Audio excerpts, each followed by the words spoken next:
Hello नमस्कार, welcome to my channel study with success MB. आज मैं आपके लिए जो जनरल साइंस होती है उसके 6 बहुत ही इम्पोर्टेंट प्रश्न लेके आई हूँ। उम्मीद करती हूँ आप इन सभी के आंसर कमेंट ज़रूर करेंगे।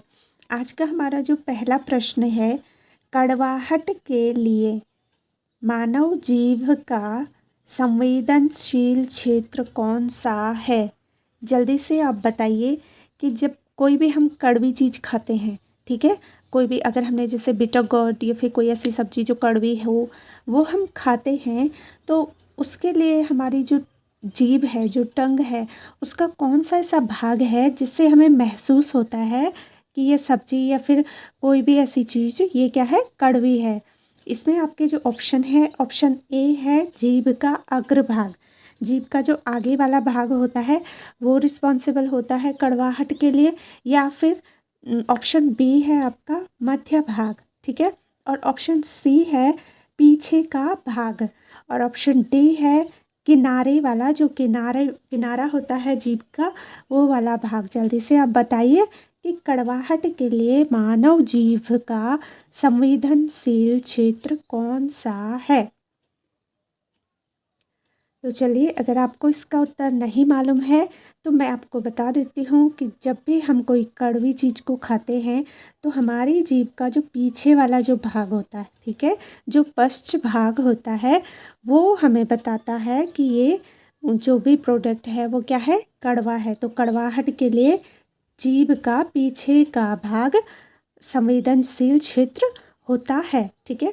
अब दूसरा जो हमारा बहुत ही एक इम्पॉर्टेंट प्रश्न है कि बाल, जो कि हमारे हेयर होते हैं, बाल होते हैं, वो किस प्रोटीन का बना होता है? क्या आपको पता है कि बाल किस प्रोटीन का बना होता है? आपके ऑप्शन ए है इसमें ग्लोबुलिन, ठीक है, ग्लोबुलिन जो प्रोटीन होता है, या फिर म्यूसिन प्रोटीन, या फिर ऑप्शन सी है केराटिन, ठीक है, या फिर ऑप्शन डी कैसीन। तो जल्दी से आप कमेंट करके अपने आंसर बताइए कि बाल, जो कि हमारे हेयर होते हैं, बाल होते हैं, वो किस प्रोटीन का बना होता है, ठीक है।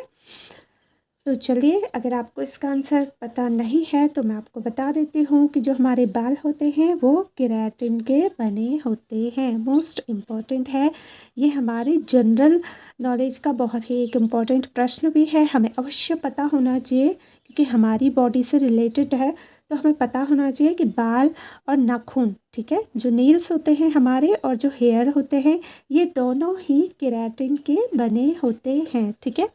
अब जो आज का तीसरा प्रश्न है, देखिए तीसरा प्रश्न, थर्ड क्वेश्चन है हमारा कि दूध का रंग सफ़ेद क्यों होता है? सभी को पता होना चाहिए क्योंकि कोई अगर कोई मदर है या फिर कोई बड़े स्टूडेंट है तो बच्चे अक्सर पूछते हैं कि ये दूध वाइट क्यों है, ठीक है। तो हमें पता होना चाहिए, अगर हम जानते हैं तभी हम बच्चों को भी आंसर कर सकते हैं या फिर अपने जूनियर्स को हम बता सकते हैं कि दूध का रंग सफ़ेद क्यों होता है। तो चलिए मैं आपको ऑप्शन बता देती हूँ। हमारा ऑप्शन ए है एल्बुमिन, ठीक है, ऑप्शन बी है कैसीन, ऑप्शन सी है लैक्टोस, या फिर ऑप्शन डी ग्लोबुलिन। आप जल्दी से बताइए कि दूध का रंग सफ़ेद क्यों होता है? अगर आप इसका भी आंसर नहीं जानते हैं तो मैं आपको बता देती हूँ कि इसका आंसर है ऑप्शन बी कैसीन, ठीक है। जो कैसीन होता है उसी के कारण जो दूध है, जो मिल्क है, वो वाइट कलर का होता है, सफ़ेद रंग का होता है। अब हमारा है fourth question, most important question है, ठीक है। आप सभी लोग खाते होंगे और खाते हैं तो हमें पता भी होना चाहिए। जो पपीता होता है, पपाया होता है, उसमें मुख्यतः कौन सा विटामिन पाया जाता है? क्या आपको पता है कि पपीते में कौन सा विटामिन पाया जाता है? आपको मैं ऑप्शन दे देती हूँ तो आप ऑप्शन से बता सकते हैं। नहीं आता है तो आप तुक्का भी लगा सकते हैं क्योंकि यहाँ पे माइनस मार्किंग नहीं है, ठीक है। अब आपका ऑप्शन ए है विटामिन ए, ठीक है, ऑप्शन बी है विटामिन सी, या फिर ऑप्शन सी है विटामिन बी, या ऑप्शन डी विटामिन के। जल्दी से बताइए, पपीते में मुख्यतः कौन सा विटामिन पाया जाता है? तो अगर आपको इसका भी जवाब पता नहीं है तो आप पढ़ाई करना स्टार्ट कर दीजिए मेरे साथ, ठीक है। इसका आंसर है ऑप्शन बी, ठीक है। पपीते में हमारा विटामिन सी होता है। सबसे ज़्यादा आंवले में, खट्टी चीज़ों में होता ही है, आपको पता है। लेकिन जो हमारा पपीता है, ठीक है, पपाया है, उसमें भी क्या होता है आपका विटामिन सी होता है। आज का जो 5th क्वेश्चन है वो है मानव शरीर का, ठीक है, ह्यूमन बॉडी जो होती है उसमें कौन सा भाग शरीर ताप को नियंत्रित करता है। देखिए, आपको बताना है कि हमारी बॉडी में ऐसा कौन सा पार्ट है, ठीक है, ऐसा कौन सा भाग है जो टेम्परेचर को क्या करता है, मेंटेन करता है, ठीक है। मुझे लगता है काफ़ी लोगों को ये चीज़ पता नहीं होगी, जो कि होनी चाहिए। बहुत ही सिंपल इसका आंसर है, और अगर आपको नहीं पता है तो आप जल्दी से इस चीज़ का उत्तर सुने और हमेशा के लिए याद रखें, ठीक है। और अगर आपको आता है इसका आंसर तो आप कमेंट करके बता सकते हैं। अब मैं आपको ऑप्शन देती हूँ। ऑप्शन ए है हमारा फेफड़ा, ठीक है। ऑप्शन बी है हृदय, ऑप्शन सी है यकृत, या फिर ऑप्शन डी वृक्क। आप जल्दी से बताइए, मानव शरीर का कौन सा भाग शरीर ताप को नियंत्रित करता है। तो चलिए मैं इसका आंसर भी आपको बता देती हूँ। जो हमारा 5th क्वेश्चन है, इसका आंसर है आपका ऑप्शन ए, ठीक है, फेफड़ा। देखिए, फेफड़ा जो होता है वो मानव शरीर के टेम्परेचर को क्या करता है, नियंत्रित करता है। अब हमारा आज का लास्ट और 6 वाला क्वेश्चन है, बहुत ही इम्पोर्टेंट है। और पहले तो मैं आपसे पूछना चाहती हूँ, अगर आपको पता है तो आप ज़रूर कमेंट करें। हृदय, क्या आपका जो हार्ट है, जो हृदय है, वो आराम करता है? आप जल्दी से यस एंड नो में आप अपना कमेंट करके बता सकते हैं। क्या आपका जो हार्ट है, जो आपका हृदय है, वो आराम भी करता है? अब मैं आपको ऑप्शन दे देती हूँ, आप कमेंट करके आंसर ज़रूर दीजिएगा। इस वाले प्रश्न का तो ज़रूर दीजिएगा, ठीक है। आपका ऑप्शन ए है कभी नहीं, ऑप्शन बी है सोते समय, या फिर ऑप्शन सी 2 धड़कनों के बीच, ठीक है, या फिर ऑप्शन डी यौगिक आसन करते समय। आप बताइए कि आपका जो हार्ट है, जो हृदय है, क्या वो कभी आराम भी करता है या फिर 24 घंटे काम करता रहता है? आप जल्दी से बताइए यस और नो। हृदय आराम करता है या नहीं, और अगर करता है तो कब करता है? जल्दी से आप कमेंट करके बताइए। तो इसका भी आंसर मैं आपको बताती हूँ, ठीक है। जो हमारा हृदय होता है, ठीक है, एक हमारा जो हार्ट है ये क्या है, एक मांसल तंत्र है, ठीक है।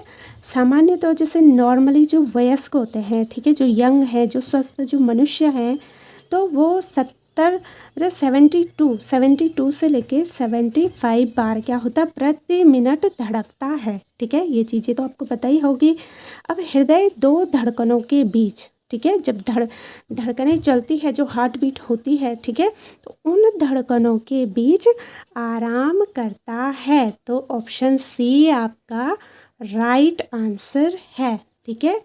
जब हृदय 2 धड़कनों के बीच आराम करता है, क्योंकि क्या होता है, देखो दोनों में क्या होता है, संकुंचन। और सुना ही होगा आपने, अगर आपने हृदय में पढ़ा है तो उसमें आपने सुना ही होगा संकुंचन। अगर नहीं तो मैं आपको नेक्स्ट वाली वीडियोस में, अगर आप चाहें तो मैं डिटेल में उसके बारे में भी बताऊंगी आपको ज़रूर। तो 2 जब संकुचन होते हैं तो उसके बीच का जो काल होता है, जो समय होता है, तो उसमें क्या होता है, विश्राम होता है, ठीक है। उस टाइम पे जो हमारा हृदय होता है वो आराम करता है, अथवा जो शिथिलन काल कहलाता है, ठीक है। उसे अगर हिंदी में आप देखें साइंस की भाषा में तो उसे शिथिलन काल भी कहते हैं। इसमें संकुचन के दौरान आगे बढ़ा हुआ जो रक्त होता है, ठीक है, जब धमनियों के रक्त स्थान में प्रवेश करता है तो तब धमनी की दीवार, ठीक है। धमनी की जो दीवार होती है और रक्त में क्या होता है, आपस में संघर्ष होता है और रक्त का दबाव बढ़ जाता है। अतः हृदय के दो संकुंचनों के बीच धमनी में जो रक्त भार रहता है उसे क्या कहते हैं, विश्रामकालीन रक्तचाप भी कहते हैं। तो ये थोड़ा आपको डिटेल में बताना बहुत ज़रूरी था, क्योंकि कई लोगों से अगर मैंने नॉर्मली भी किसी बच्चे से ये पूछा है प्रश्न कि क्या आपका हार्ट कभी आराम करता है, तो ऑब्वियसली हर किसी का जहाँ तक था आंसर 70% लोग ऐसे थे जिनका आंसर था कि नहीं, कभी नहीं। और उनमें से कुछ लोग ऐसे भी थे जिन्हें लगता था कि उनका हार्ट सोते समय थोड़ी बहुत रेस्ट ले लेता है। ठीक है, तो मैं चाहती हूँ ऐसे आंसर आप कभी भी ना दें, क्योंकि आप मेरे साथ जुड़े हैं। तो मेरा मतलब एक है कि आप हमेशा सही चीज़ों को और सही वे में देखें, सही आंसर करें। आपको सारी ऐसी नॉर्मल जो भी चीज़ें हैं जो कि हमारी जनरल लाइफ से रिलेटेड है, तो उसका आपको जवाब अवश्य ही पता होना चाहिए। तो उम्मीद करती हूँ आपको मेरी वीडियोस अच्छी लगी होगी, मेरे प्रश्न बहुत ही इंटरेस्टिंग लगे होंगे। अगर लगे हैं तो आप मुझे कमेंट करके ज़रूर बताएं। ठीक है, चलिए फिर अपना ध्यान रखिएगा, खूब सारी पढ़ाई कीजिएगा। मिलते हैं हम अपनी अगली वीडियोस में, तब तक आप अपना ध्यान रखें। Bye and take care.